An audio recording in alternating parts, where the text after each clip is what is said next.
নমস্কার বন্ধুরা, অনিফার্স world YouTube চ্যানেলে আপনাদেরকে স্বাগত।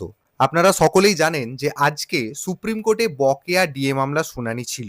তো সেটারই ছোট্ট একটু আপডেট আপনাদেরকে দিয়ে দিই। এই যে শুনানিটা আজকে হওয়ার কথা ছিল, এই শুনানি কিন্তু পিছিয়ে দেওয়ার আবেদন করা হয়। সে বিষয়ে গতকাল একটি আপডেট আমি আপনাদেরকে শেয়ার করেছিলাম। তো আক্ষরিক অর্থে সেটাই হয়েছে।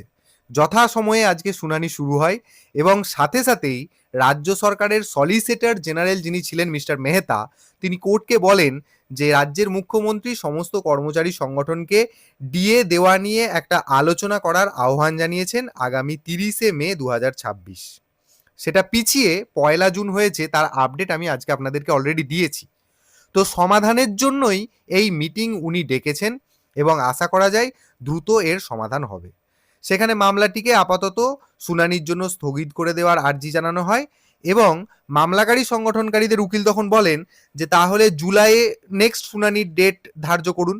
তখন কোর্ট নেক্সট হিয়ারিং ডেট হিসেবে আগামী 22শে জুলাই 2026 এই ডেটটাকে ফিক্সড করে। তো কত নম্বর সিরিয়ালে আগামী 22শে জুলাই এই ডিএ মামলা নিয়ে হিয়ারিং হবে বা আদেও হবে কিনা সেই বিষয়ে এখনো আপডেট কিন্তু পাওয়া যায়নি এবং ওয়েবসাইটেও এর কোনো আপডেট নেই। একটু পরে হয়তো হয়ে যাবে। তো যাই হোক, এখন হিয়ারিং এর যুক্তি নির্ভর করবে, মানে ওই 22শে জুলাই কি হিয়ারিং হবে, কেমন হবে, সেটার সমস্ত কথাবার্তা নির্ভর করবে কিন্তু আগামী 1লা জুনের মিটিং এর নির্যাসকে কেন্দ্র করে।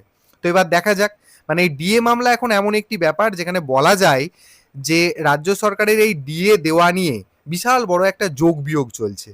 ওদিকে মিটিং অ্যাড হচ্ছে আর এদিকে হিয়ারিং মাইনাস হচ্ছে, মানে স্থগিত করা হচ্ছে।